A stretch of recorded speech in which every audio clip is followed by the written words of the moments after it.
नमस्कार, आदाब, खुशामदीद। पेशे खिदमत के एक और एपिसोड में मैं प्रदीप शर्मा। दोस्तों, जैसा कि हम आपसे बार बार कह रहे हैं कि हमारे पास बहुत सी गज़लें भी आती हैं, कविताएं भी आती हैं, गीत भी आते हैं, लेकिन आप शायद उन गाइडलाइंस का ध्यान नहीं रख पाते कई बार, जो हमने आपसे कई बार गुजारिश की है कि आप हमारा वीडियो देखकर उस पर आधारित अपनी गज़ल, गीत या कोई और रचना भेज सकते हैं। कई बार आपके जो वीडियो की क्वालिटी है वो बहुत कम होती है। आप शायद जो मिनिमम उसका पॉसिबल साइज़ है उस पर आप उसे शूट करते हैं ताकि आसानी से आप उसे मेल कर पाएँ। उसमें क्या होता है कि उसकी क्वालिटी ख़राब हो जाती है और कुल मिलाकर जो आप एक अच्छी रचना प्रस्तुत कर रहे हैं वो शायद उस रूप में हमारे दर्शक और श्रोता तक नहीं पहुंच पाती जितना कि पहुंचनी चाहिए। और आज इस एपिसोड में सबसे पहले हम दावत दे रहे हैं अलीगढ़ की डॉक्टर ममता वार्ष्णेय को।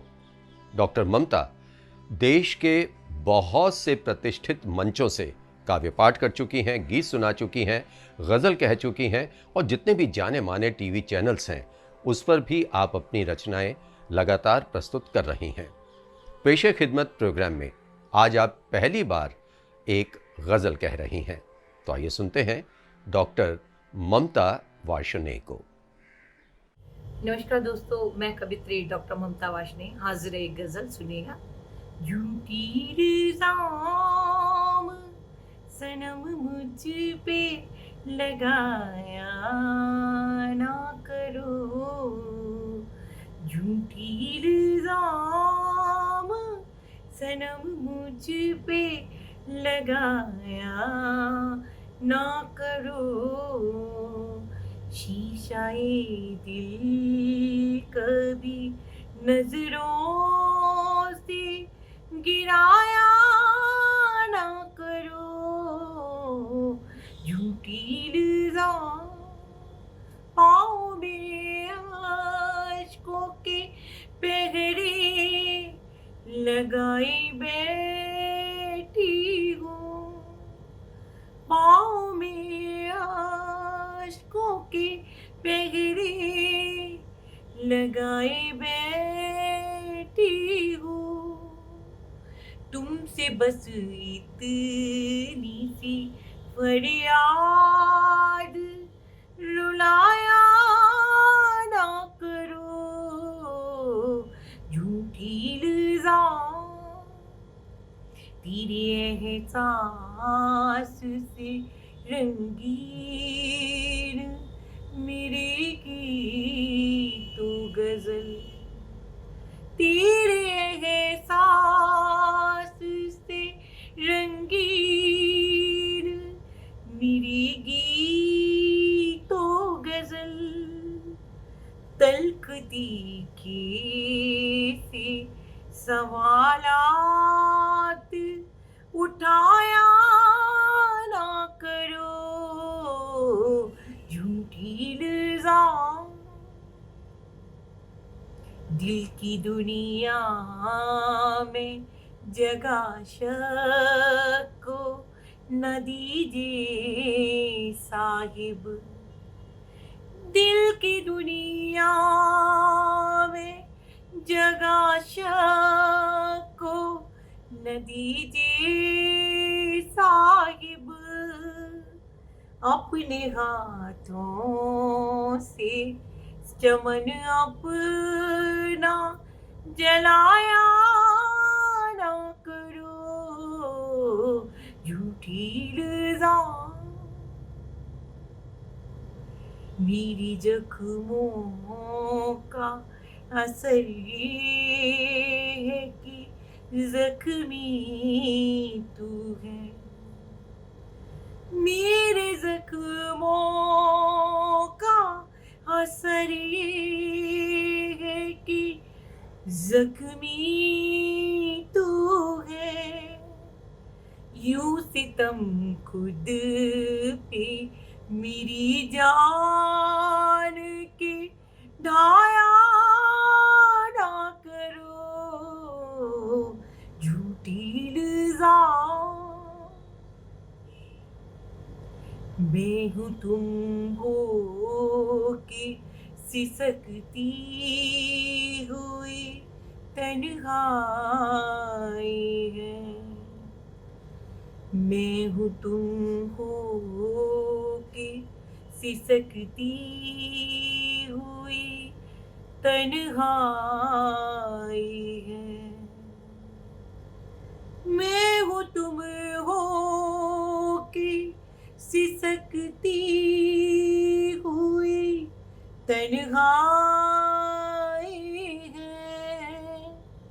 ऐसे मौसम में यूं दिल तोड़ के जाया ना करो।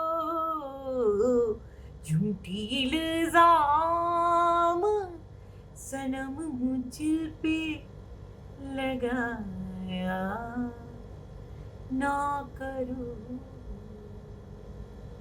चीज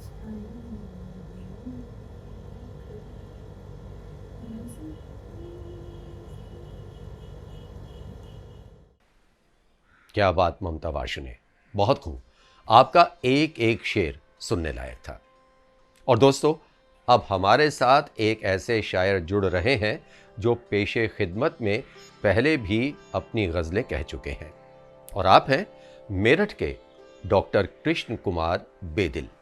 आप न जाने कितने मौजू पर गज़लें कहते हैं, और आपके लिए भी मैं यही कहना चाहूँगा कि आप बहुत से मंचों के साथ जुड़े रहे हैं और उन पर आप गज़ल कह चुके हैं, और आजकल आप जो हमारे वर्तमान सिनेरियो में हम कह सकते हैं उन टॉपिक्स पर भी, विषयों पर भी गज़ल कह रहे हैं।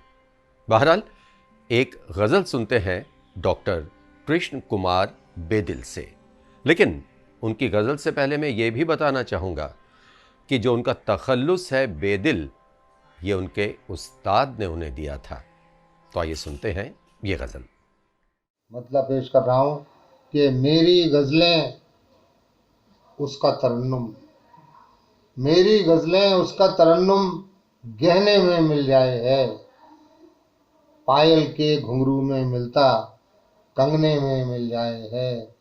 मेरी गज़लें उसका तरन्नुम गहने में मिल जाए है। पायल के घुंघरू में मिलता कंगने में मिल जाए है। और मेरे हंसने से जो मेरा टूट गया था आईना, मेरे हंसने से जो मेरा टूट गया था आईना, उसका कोई टुकड़ा अब भी अंगने में मिल जाए है। उसका कोई टुकड़ा अब भी अंगने में मिल जाए है। और ख़ास तौर से ये शेर पेश कर रहा हूँ, समाप्त कीजिएगा कि एक किनारे पर वो हैं और एक किनारे पर मैं हूँ। एक किनारे पर वो है और एक किनारे पर मैं हूँ। हम दोनों की परछाई तो झरने में मिल जाए है। हम दोनों की परछाई तो, एक किनारे पर वो है और एक किनारे पर मैं हूँ। हम दोनों की परछाई तो झरने में मिल जाए है। और हंसना रोना इस दुनिया में सिक्के के दो पहलू हैं। हंसना रोना इस दुनिया में सिक्के के दो पहलू हैं। मेरा रोना भी तो उसके हंसने में मिल जाए है। मेरा रोना भी तो उसके हंसने में मिल जाए है। और ये शेर देखिएगा कि नींदें मेरी, नींदें तेरी, सपने तेरे, रातें तेरी, अपना क्या। नींदें तेरी, सपने तेरे, रातें तेरी, अपना क्या। लुत्फ हमें तो रात रात भर जगने में मिल जाए है। लुत्फ हमें तो रात रात भर जगने में मिल जाए है। और ये मक्ता देखिएगा कि तरके ताल्लुक करके बेदिल उसको चैन नहीं आया। तरके ताल्लुक करके बेदिल उसको चैन नहीं आया। मेरे जख्म हरे करने को सपने में मिल जाए है। नमस्कार। हमेशा की तरह मैं तो यही कहूँगा, बेदिल साहब बहुत दिल से लिखते हैं आप, क्या बात। और दोस्तों, इसी के साथ पेशे खिदमत के इस एपिसोड को यहीं ख़त्म करने की इजाज़त चाहूँगा। फिर मिलेंगे अगले एपिसोड में। नमस्कार।